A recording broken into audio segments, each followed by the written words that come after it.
What's going on, guys, and welcome back to the channel. Got Lauren with me today, and it's a beautiful day, so we're gonna go take a ride in the 69 Camaro. But first, I'm gonna update you guys on a few things that I did to the car. Yesterday, I was able to fix the throttle linkage issue I was telling you guys about in the last video. If you didn't see that, click this link above real quick and then go check that out.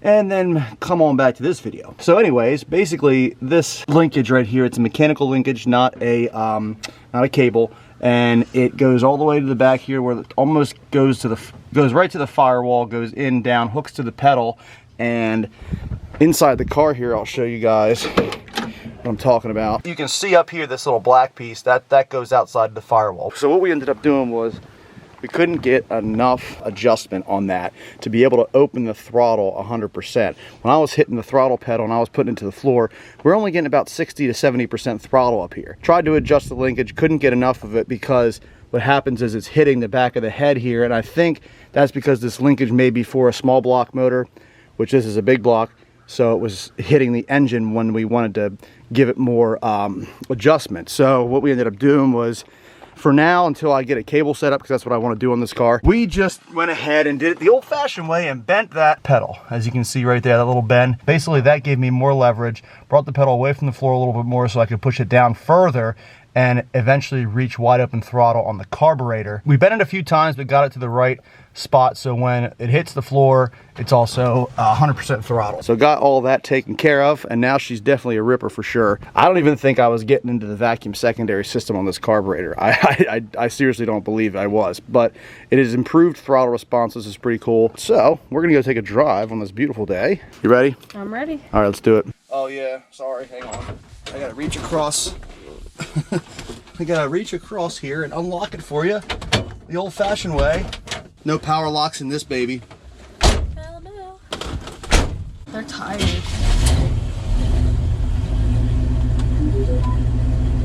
So if you notice, that pedal is farther from the, see how it's a little bit up, it's up a little bit more now.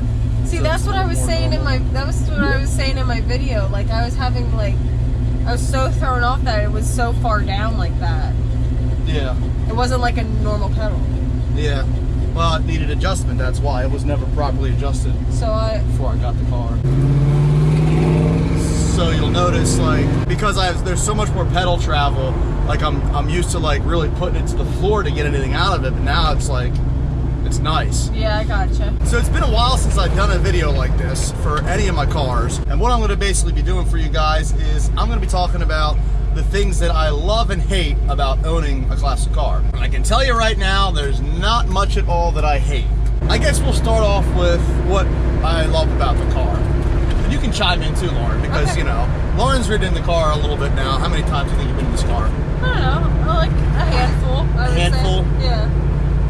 Yeah. So, and she drove the car too. Uh-huh. So she's experienced it a little bit as well. But I've been driving the car now for over a month, and it's given me some time to really get a feel for the car and get used to certain things that are different between like a classic car and a modern car. Those of you guys that don't know, this is the car that I've been waiting to get for about 15 years. I mean, it may even be longer than that, but I've been waiting to get a 69 Camaro almost exactly to this spec for years, and I finally got it. It's one of my dream cars. Not the most expensive dream car. A lot of people's dream cars are like, you know, supercars and really rare cars that you never see or stuff like that. Mine isn't really that. This is one of the most attainable dream cars that I could have ever gotten, and happy to own it. And I guess the first thing really that I love about it is just the looks, because the cool thing about a classic car, and I'm not just talking about a Camaro, but it will always look good no matter what. Like, this car looked good when it came out in 1969, and it still looks good in 2020. These cars will never go out of style, and you can own them forever.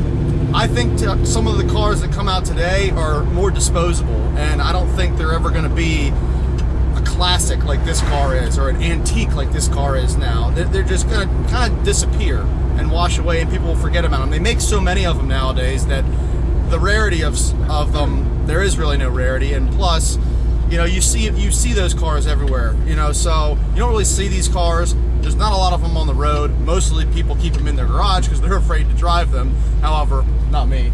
I'm driving this thing whenever I can. Good.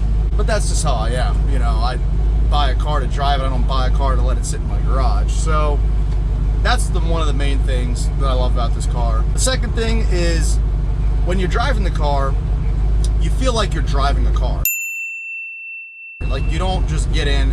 A lot of the new cars today, there's this big buffer between you and the vehicle. Like, everything's electronic. Most of these cars, the computer will drive it for you. Hell, you got Tesla, they drive themselves. But if we're talking in the terms of like a sports car nowadays, like a new Camaro or a new Mustang or even a supercar, all those cars, they have so many features on them to keep you safe, and it essentially drives itself. We'll get a little bit of action here.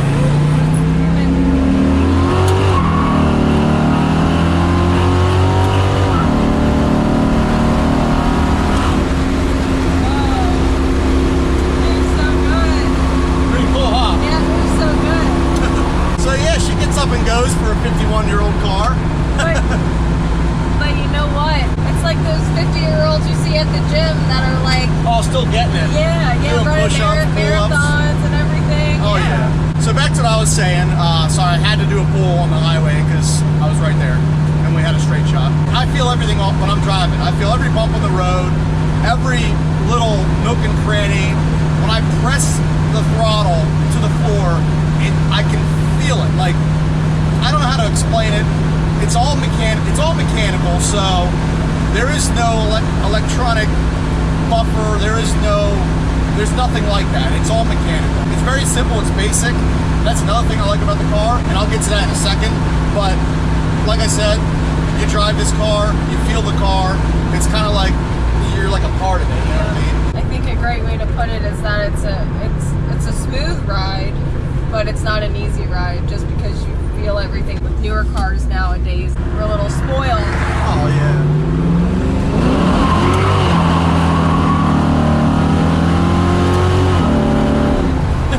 Oh, so nervous. Oh my god. Smell that rubber. These tires probably haven't been burned since they've been on the car. I know the previous owner wouldn't be driving a car like this. But you know what? These cars are meant to be driven. That's why you have it. That's right. So like the ease of working on these cars, that's something I love. Because it's so basic. You don't have to be a rocket scientist to figure out how to work on these cars. A lot of the newer stuff, man, you make one change and all of a sudden you're throwing codes, computer's like, no, you can't do that. No. Not with this car. Yeah, it seems like when you change something, you're just changing that. You're not changing 12 different other things. Right, it doesn't affect 12 different other things. Yeah. That's the cool thing about it is it's very easy. Very easy car to understand. Any classic car, Now, like a carburetor, I don't know too much about at this point. Once you know them, they're very easy and they work well, especially if you have one dialed in. The other thing too is just driving. It's kind of like a big process when you get in this car, because when you go out, if I'm going anywhere and I have to be at a certain place at a certain time and I drive this car, I might as well forget about it, because anytime I park or pull over, I'm going to have somebody talk to me about the car. It's a conversation starter. It's what it is. And it's cool because so many people come up to you and they talk to you about what they used to own, or maybe they owned this car, or maybe their brother or their father or their aunt or whoever owned one of these cars, a classic this, a classic that, and you start to talk to them, and it just all of a sudden 15 minutes goes by and you're like, yeah, I gotta get going, man.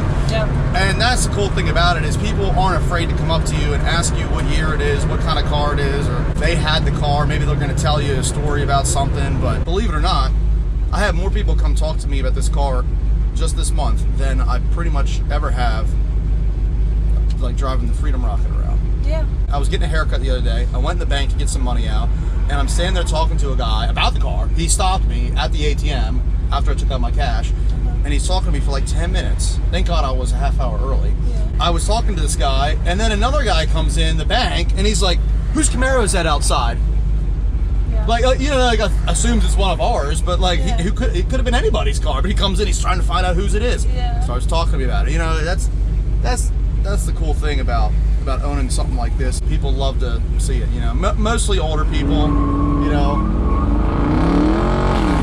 This guy's doing a burnout. Why? Oh, because he's trying to flex, but weird flex, but okay. Not a weird. He was like at a stoplight. It was still red, and he was himself. like just doing a burnout, standing still, and then By himself. just stopped. Yeah. Okay. Maybe he was seeing if his car could do a burnout. Where are we going? I don't know. We're just gonna drive. That's the thing. Just get in the car and drive. You don't have to have a destination. No, you're right. Well, going to get that guy that just did a burnout. I mean, the car is a neck breaker. You know, you don't have to own a supercar or something crazy to break some necks. Like, it's just, Absolutely. This is a classic car. I think more people will come up to this car because I guess maybe they feel like people that own more expensive cars and like exotics are not as approachable. You know, they want to be left alone, or like, oh, they're too rich for me to talk to. But a car like this, you know, you don't have to be a millionaire to own a car like this. Yeah, I definitely think there are stereotypes that come with Each car? Oh yeah. Yeah. What's my stereotype in this car? You're I'm the me. you stereotype. Yeah. Obviously, I love the sound of the car. Did put a different exhaust on, which honestly, I say I love the sound of the car, but I think I'm going to actually switch to, what's that? I don't know. That happened before. Remember we were like, yeah, what is that noise? There's something in there. I don't know. What is that? Take that out. What is that? I don't know. Oh, I know what that is. What is it? That's for a puller. I didn't know you could open this. What the heck? See, Lauren, learn something new every day. I didn't even know that could open. Thanks. You're welcome. Now I know. Now I can put shit in there. Wow, I did not know that. This center console opens up. Wow, I feel like an idiot. No, I don't. I'm happy that opens up. But yeah, I'm gonna end up changing the exhaust up. I think I'm just gonna do actual Flowmaster mufflers, and I also want to do headers on this car eventually. And then I'm pretty much gonna leave it alone for a while. I plan to drive the car throughout this year, enjoy it, do some different things. Thinking about getting a new wheel set up, a staggered set, so I have something a little wider in the back. So things I hate about this car, I have no idea. I have no clue. Really, I don't know. I haven't really developed any hates towards this car. There's no cup holders in this car. I hate that about it. Yeah. If I had to choose something to hate, I guess I'd say there's no cup holders in this car. Yeah. Can't hold a drink. Can't hold my beer when I'm driving.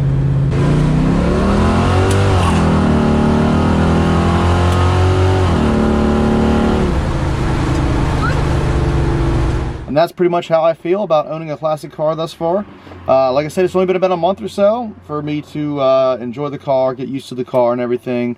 So I'm just loving it, every minute of it. There's gonna be a lot more content coming for this car. I have a lot of things planned for it throughout this year.